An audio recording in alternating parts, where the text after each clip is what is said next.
What's up, you guys? Welcome back to Hang 10.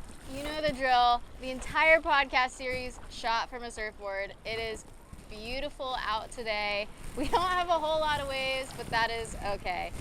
I'm your host, Emily Zeck, and today I'm bringing on a guest that I've known since I was 16, so that's 10 years. We've had many conversations, some tougher than others. He's always somebody that I like to go to when I have relationship problems or dating problems or just life problems in general. I like to bounce ideas off of him. He's a physical therapist and he's a great person. The ladies love him. You better get back on your surfboard, mister. So everybody, this is Keyon.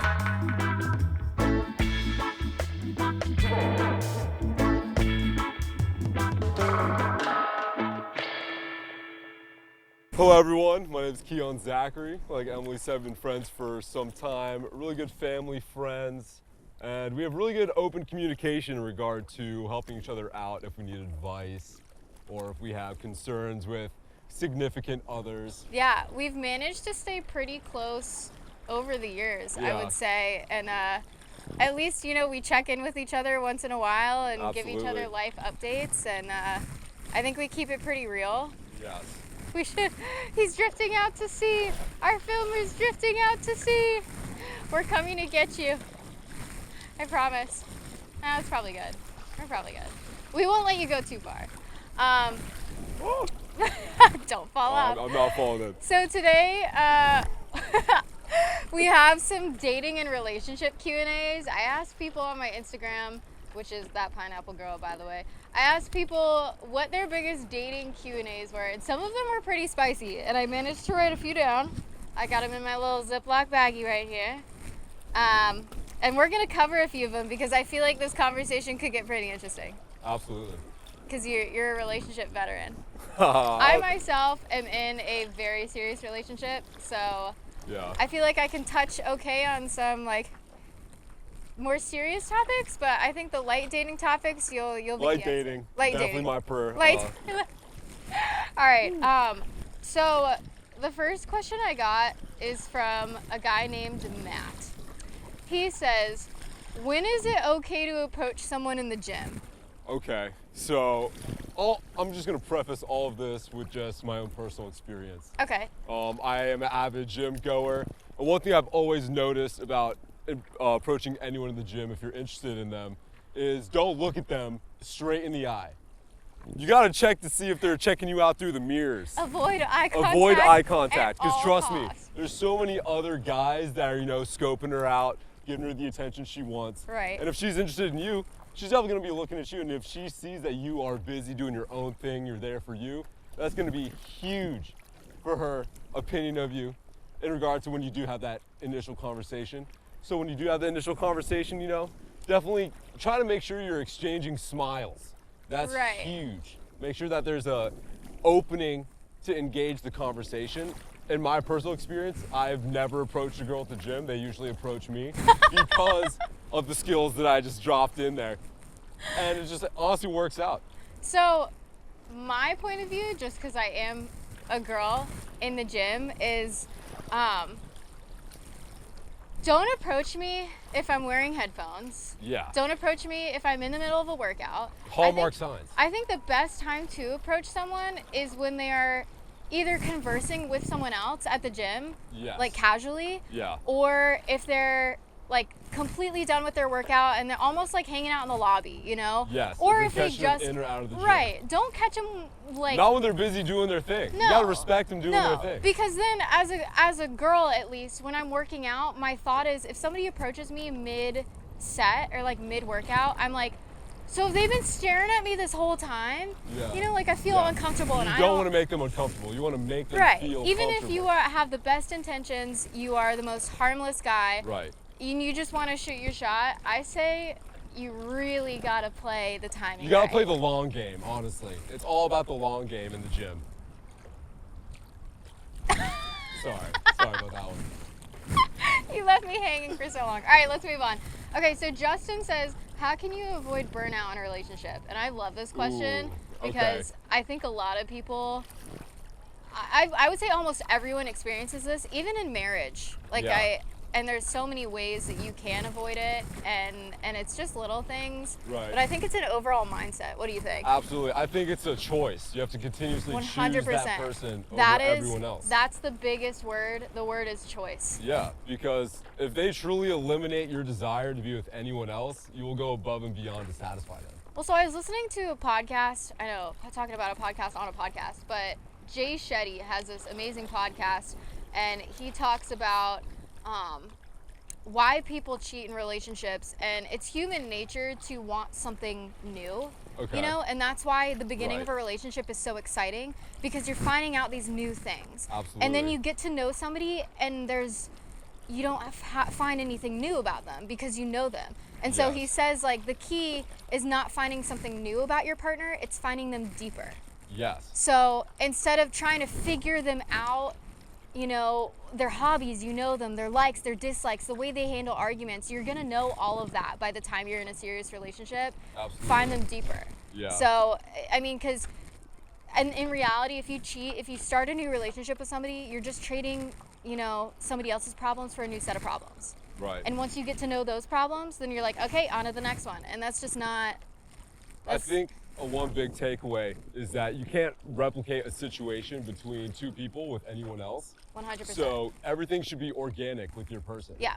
And it, like I said, it's a choice. And honestly, watch some rom-coms, you know. Rom-coms. The like spicing up dates, you know, buy her a 100%. dress with some Yeah. flowers, throw her on her bed when she gets home from work. Be like, this time, Yeah. meet me here. Relationships don't stop once you've completely earned the trust and acceptance of your partner. Absolutely. It's something, and I hear my parents talk about it, you have to choose them every single time. Yes. So choice. I think the answer to that is It's a choice. If you Yeah. want to, you'll do it. Right. Okay. So Isabella, this is kind of a spicy one, because I know people have opinions on it. But can I pay for my boyfriend's vacation if he has no money right now? Absolutely. I've personally never had a girl buy me pretty much anything. It's usually been the other way around. Yeah. I'm taking girls out. But if a girl wanted to take the initiative to take me on a vacation, well, one, I'd probably ask, how old is she? You know, is she decrepit and old? Or is she like young? Is she a and, like, sugar mama? Right. I see no problem with it. I think a lot of guys, and I don't mean to generalize, but like money can be a pride issue, you know? Yeah. Like, and especially if you're looking at like a more traditional standpoint where like you Yes. feel like you need to provide Yes. and be the person who pays. But the It reality can be a little is, demoralizing as a guy.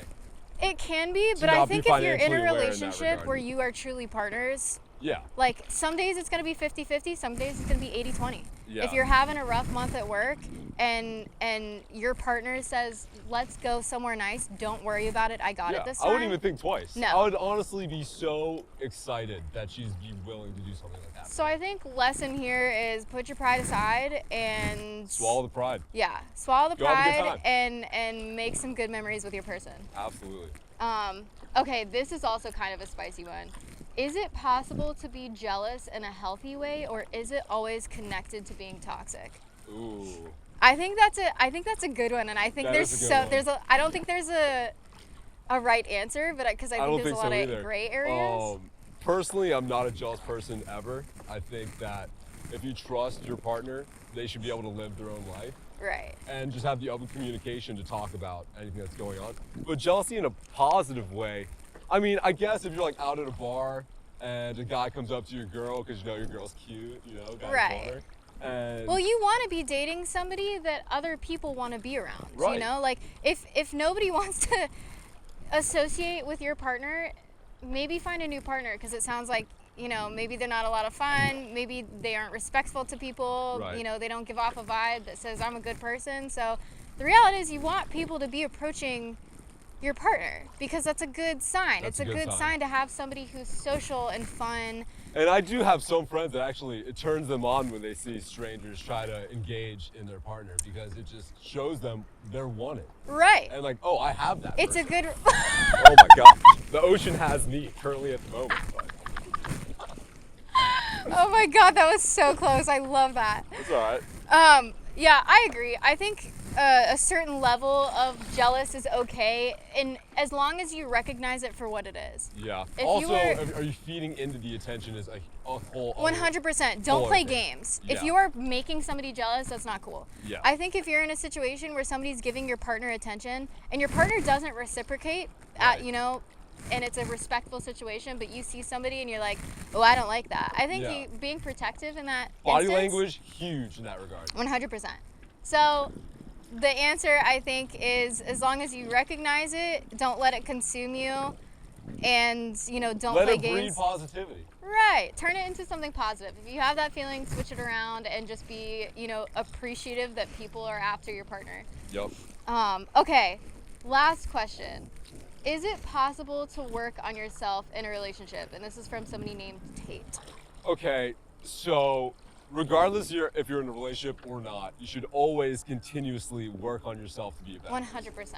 because there's only a few exponential things in life, time being the most consistent one. Right. And if you can consistently get better over time in any regard of your life, whether it's financially, whether it's learning new skills, Right. whether it's learning new languages, I mean, that, you're going to be... that also gives you something that your partner can continuously learn about you, is all the new things that you Right. take on for yourself. You're also going to be working on yourself like when you're 80. You're Yeah. never going to stop. But that being said, Depends how content you are. there's a fine And how line comfortable you between working on yourself in a relationship and doing it to the extent where you are putting people you care about in harm's way. Like Right. if you're going through something and the way you're healing is putting your partner in harm's way in an uncomfortable position, it's not fair for them, then no, you don't need to be in a relationship right now, and maybe take some space out of respect for that person.